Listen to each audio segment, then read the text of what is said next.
좋은 아침입니다. 하나님은 지금도 언약을 이루시기 위해서 일하고 계십니다.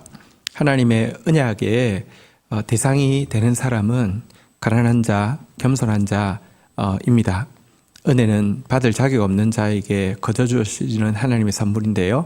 하나님의 언약은 은혜이기 때문에 그렇습니다. 오늘도 가난하고 겸손한 마음으로 주의 말씀 앞에 서 있다가 말씀의 주인공 되시기를 축복합니다. 오늘 함께 나눌 말씀은 시편 106편 1절에서 12절 말씀입니다. 1절 읽고 시작하겠습니다. 할렐루야, 여호와께 감사하라. 그는 선하시며 그 인자하심이 영원함이로다. 105편은 역사의 주관자이신 하나님이 언약을 이루시기 위해서 일하심에 대해서 아브라함부터 출애굽까지의 역사를 기록했는데요. 106편은 이제 출애굽한 이스라엘이 광야에서 포로기 이후의 시기까지의 역사에 대해서 하나님의 주권을 찬양하는 시라고 할 수 있습니다. 먼저 하나님의 선하심과 인자하심이 영원하다고 시인은 고백하면서 그 하나님을 찬양하라 하고 외침으로 이 시를 시작하고 있습니다. 역사의 우리 진행 과정과 끝을 우리 자세히 알지 못하지만 역사가 다 끝난 날 우리가 한마디로 역사를 요약하면 하나님의 선하시며 인자하심이 영원한 시간이었다라고 고백하게 될 것입니다. 그럴진데 우리가 지금 그 하나님을 찬양하는 것 마땅한 일입니다. 2절 읽겠습니다. 누가 능히 하나님의 권능을 다 말하며 주께서 받으실 찬양을 다 선포하랴.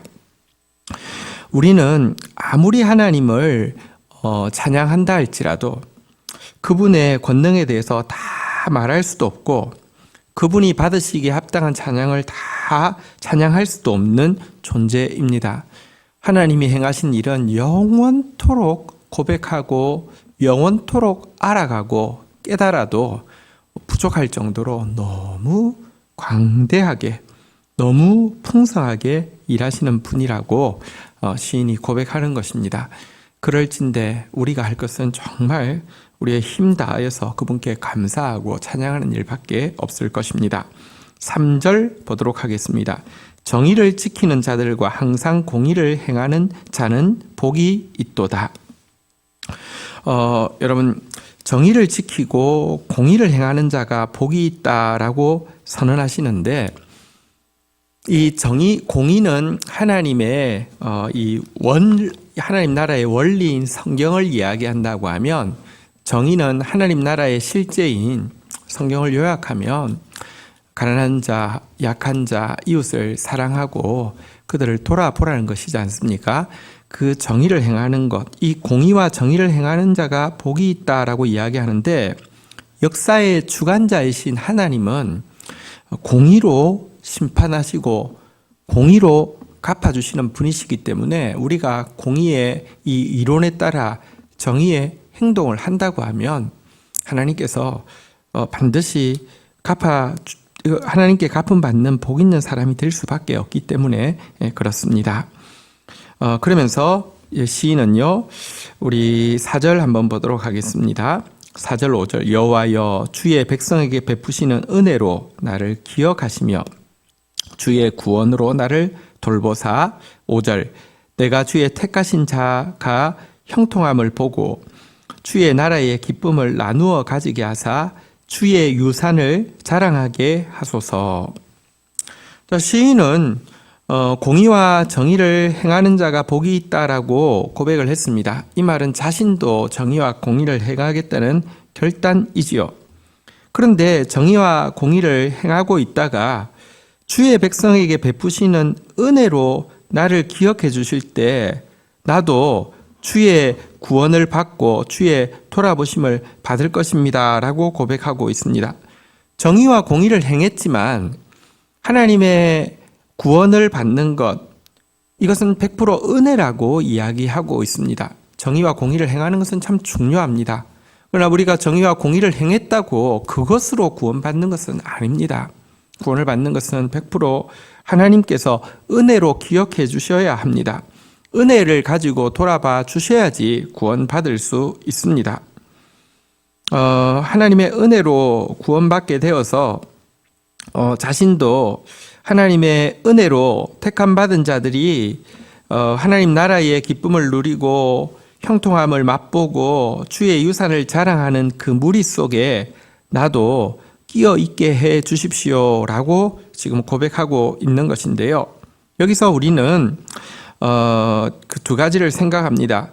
첫 번째는 하나님의 은혜가 없이는 우리는 구원에 이를 수 없고 어떤 하나님 나라의 기쁨도 형통함도 유산도 누릴 수 없다는 것을 분명히 알 수 있습니다. 그러나 두 번째로 그럼에도 불구하고 그러면 우리가 공의를 행하고 정의를 행하는 것은 아무 의미가 없느냐? 전혀 그렇지 않습니다. 은혜로 구원받는다고 하면 공의와 정의 이것으로 상급을 받게 됩니다. 공의를 행하는 자에게 은혜를 베푸시고요. 또 이 공의를 행한 것에 대해서 하나님께서 갚아주실 것인데요. 그런데 다시 이야기하지만 은혜 없이는 은혜를 빼고 내가 행한 선행으로만 본다고 하면 아무도 구원받을 수 없다는 사실입니다. 이 사실을 알면 선행을 행하면서도 공의를 행하면서도 정의를 행하면서도 자만심이나 교만으로 하지 않고요. 빚진 마음으로 그저 감사한 마음으로 할 수 있는 것입니다. 선행은 기독교에서 굉장히 많이 강조하는 것입니다. 실상 기독교에서 가장 많이 잃어버린 단어가 선행인데요. 시작 성경을 다시 한번 읽어보십시오. 선행에 대해서 얼마나 많이 강조하는지요. 그런데 공로주의 종교의 선행과는 많이 다르죠. 공로주의 종교의 선행은 선을 행하는 만큼 상급이 쌓이고 그것만큼 공력이 쌓이는 것이라고 하면, 그래서 사실은 공로를 쌓고 있는 사람은 여러분 자부심 가져도 됩니다. 자기는 당당합니다. 그런데 여러분 기독교에서는요, 우리가 아무리 공로를 쌓는다 할지라도 이것으로 자기를 구원할 수 없는 전적인 죄인임을 인정하는 것입니다. 그럼에도 불구하고 공로를 쌓는 것은요, 내가 전적으로 자기가 없음에도 불구하고 은혜를 베풀어 주신 그 하나님의 은혜에 감격하고 감사해서 그냥 겸손한 마음으로 빚진 마음으로 행할 뿐인데, 하나님은 냉수 한 그릇도 내가 사랑의 마음으로 겸손한 마음으로 행한 정의는 잊지 않으시고 갚아주시기 때문입니다. 그래서 상급을 받을 때에 성경에 보면요, 하나님께서 갚아주시는 사람들이 뭐라고 이야기합니까?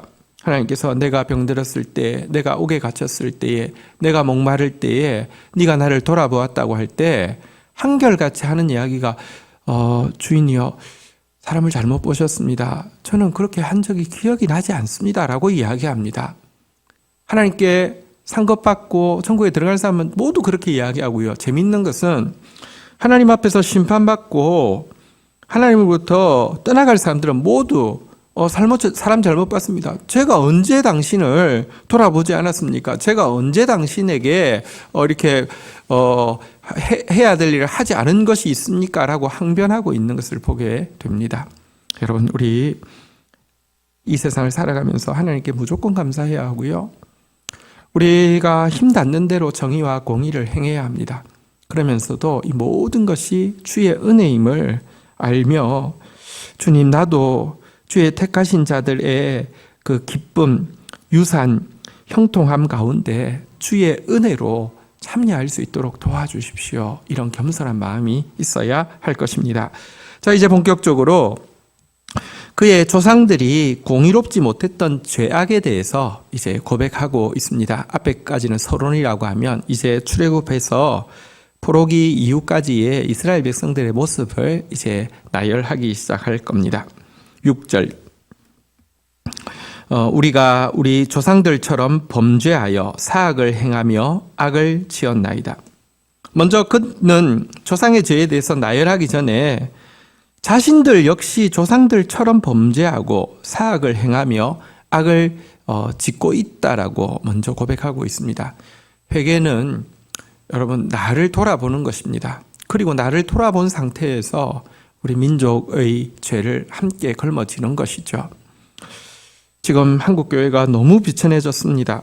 한국교회를 위해서 누군가 회개해야 합니다. 그런데 나는 의롭고 한국교회는 악해서 내가 대신 회개할 수 있는 게 아닙니다. 그 범죄가, 그 사악이, 그 악이 내 안에 있지 않습니까? 그래서 나의 죄를 회개하면서 더불어 민족교회의 죄를 회개해야 하는 것이죠. 7절입니다. 우리의 조상들이 애굽에 있을 때 주의 기이한 일들을 깨닫지 못하며 주의 크신 인자를 기억하지 아니하고 바다 곧 홍해에서 거역하였나이다. 출애굽하는 백성들의 입장을 한번 생각해 보십시오. 기이한 일들, 크신 인자. 여러분 10가지 재앙으로 그 강대국 애굽을 굴복시켰습니다. 크신 인자로 자기들 같이 그 안에서도 모세와 아론이 출애굽을 위해서 백성들을 격려할 때도 미워하고 또 대적하고 불신하고 했었는데도요, 그들을 이집트 땅에서 다 끄집어내 주셨습니다. 그런데요, 출애굽하자마자 홍해 앞에 서게 되었을 때 그곳에서부터 바로 하나님을 거역했지요. 자, 8절. 그러나 하나님은 어떻게 하셨습니까? 그러나 여호와께서는 자기의 이름을 위하여 그들을 구원하셨으니 그의 큰 권능을 만민이 알게 하려 하심이로다. 여러분, 하나님께서 이스라엘 백성들이 너무 착해서, 하나님께서 이스라엘 백성들이 너무 저렇게 학대받고 있어서는 안 될 특별한 성품과 특별한 이 민족성을 가지고 있기 때문에 꺼내신 것이 아닙니다. 그들 행위대로 하면 그들은 그곳에서 멸망한다 할지라도 아무도 항변할 수 없습니다. 자기의 이름을 위하여 하나님은 아브라함과 그의 후손들에게 당신의 이름으로 언약을 주셨죠. 하나님의 이름은 거룩한 이름입니다. 하나님은 결단코 당신의 언약을 잊어버릴 수가 없습니다. 그들 때문에 구원하신 것이 아니라 하나님 때문에, 당신의 거룩하심 때문에 구원하셨습니다. 큰 권능을 만민이 알게 하여 주셔서 궁극적으로는 이스라엘을 구원하시는 것은 만민을 구원하기 위한 전초전 아닙니까? 만민도 내가 죄악 가운데서 건져내겠다는 뜻이었죠. 그래서요, 9절, 그들이 지금 홍해 앞에서 반역하고 거역하고 있음에도 불구하고 9절, 10절, 이에 홍해를 꾸짖으시니 곧 마르니 그들을 인도하여 바다 건너 가기를 마치 광야를 지나감 같게 하사 10절, 그들로 그 미워하는 자의 손에서 구원하시며 그 원수의 손에서 구원하셨고 11절, 그들의 대적들은 물로 덮어심에 그들 중에서 하나도 살아남지 못하였도다. 하나님께서 당신의 이름 때문에, 또 하나님께서 장차 있을 만민 가운데서의 구원의 능력을 보이시기 위해서 홍해를 가르셨습니다. 그리고 자기 백성들은 마른 땅 지나가듯이 건너게 하셨고요. 하나님의 10가지 재앙을 보고도 제일 처음에는 두려워했다가 금방 강팍해져서 추격하여 와서 다 전멸하려고 했던, 하나님의 역사를 보면 두려워서도 그렇게 할 수 없을 터인데요. 이 강팍한 악의 세력들은 그 홍해 안에서, 여러분 한번 보십시오. 홍해가 갈라졌을 때 이거 있을 수 없는 일이잖아요. 그런데 이스라엘이 들어갔으면 자기들 안 들어가야 되지 않겠습니까? 하나님을 조금이라도 두려워하며. 근데 여러분 그 홍해 안에까지 추격했다는 것은 하나님을 두려워하는 마음이 전혀 없었죠. 저들은 심판을 자초한 것입니다. 어쨌든 이렇게 끝까지 강팍한 자에 대해서는 심판하신다는 사실을 보여주시기 위해서 이 일을 행한 것입니다. 다시 이야기하지만 이스라엘이 너무 하나님 말씀을 잘 순종해서 이런 홍해가 갈라지는 기적을 주신 것이 아니라 하나님이 자기 이름 때문에, 하나님이 장차 만민 가운데 허락하실 구원 때문에 이 일을 행하셨다는 것입니다. 2절 읽도록 하겠습니다. 이에 그들이 그의 말씀을 믿고 그를 찬양하는 노래를 불렀더라. 여러분, 아무리 악한 이스라엘이 할지라도 홍해가 갈라지고 홍해를 무사히 건너고 대적들이 물에 쓸려 나가는 모습을 보고 이제 다시는 대적들이 그들을 쫓아올 수 없죠. 홍해라는 그 큰 강을, 이제 바다를 건넜기 때문에 이제는 이집트로부터는 완전히 안전하지 않습니까? 이때 이 거역하고 원망하기 잘하고 불신앙하는 이스라엘 백성들도요, 말씀을 믿게 되었고 하나님을 찬양하는 노래를 불렀죠. 홍해를 지나고 나서 불렀던 노래가 이제 성경에 미리암이 주도해서 불렀던 모든 백성들이 불렀던 노래가 있고요. 우리는 또 이집트 왕자라는 영화를 통해서 보면 출애굽해서 홍해를 건너고 나서 불렀던 그 노래의 장면도 영화를 보신 분들은 기억이 나실 것입니다. 모두 기뻐하며 찬양하였던 것을 알 수 있습니다. 문제는 이 찬양이 금방 사라진다는 것입니다. 하나님 하신 일을 보면 찬양하지 않을 수 없습니다. 그러나 문제는 그 하나님 일하고 계시지만 우리의 찬양은 너무 쉽게 사라지고 우리의 믿음도 너무 쉽게 사라진다는 것입니다. 우리가 말씀 앞에 계속 서는 것은 우리의 찬양이 좀 더 항구적이며 우리의 믿음이 좀 더 신실해지기 위해서 말씀 앞에 서는 것입니다. 그리고 또 그렇게 말씀 앞에 서서 우리의 찬양이, 우리의 믿음이 신실해지는 것이 지금도 역사하시는 하나님 앞에서 은혜를 덧입는 가장 우리에게 당연하고도 또 마땅한 태도라고 할 수 있을 것입니다. 오늘 주신 말씀 가지고 우리 하나님 앞에 나아가 기도하는 시간 가지도록 하겠습니다. 하나님 감사합니다. 지금도 역사를 주관하시는 하나님, 당신은 선하시며 당신은 영원하십니다. 당신의 권능을 다 말할 수 없고 당신의 찬양을 다 선포할 수 없습니다. 그러할진대 하나님, 내 모든 삶의 영역에서 주께 감사하는 저희들 되어지게 하여 주옵소서. 공의의 법을 세우시고 공의로 심판하실 하나님이시오니 최선을 다해서 공의를 행하며 정의를 행하는 자 되어지게 하여 주옵소서. 그러나 주의 은혜와 긍휼 없이는 구원받을 수 없음을 알고 공의를 행한다 하여 자만하거나 교만한 자 되지 않게 하시고 빚진 마음으로 은혜 받을 수 있는 자격 없는 자의 마음으로 공의를 행하는 자 되어질 수 있도록 도와주셔서 주님이 은혜로 기억해 주셔서 주의 나라의 기쁨에 동참하는 자 되게 하여 주옵소서.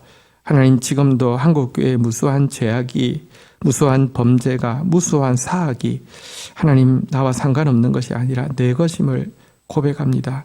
저를 불쌍히 여겨주시고 한국교회를 불쌍히 여겨 주옵소서.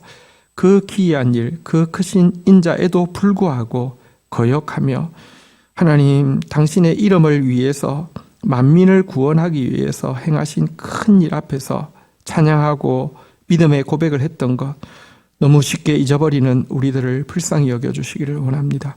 오늘 하루도 하나님을 찬양하게 하시고 한 번 더 하나님을 신뢰하게 해주시며 오늘도 말씀 앞에서 머무름으로 말미암아 하나님 주님의 은혜를 덧입을 만한 사람으로서 오늘도 살아드릴 수 있도록 저희들을 붙들어 주옵소서. 예수 그리스도의 이름으로 기도 올립니다. 아멘.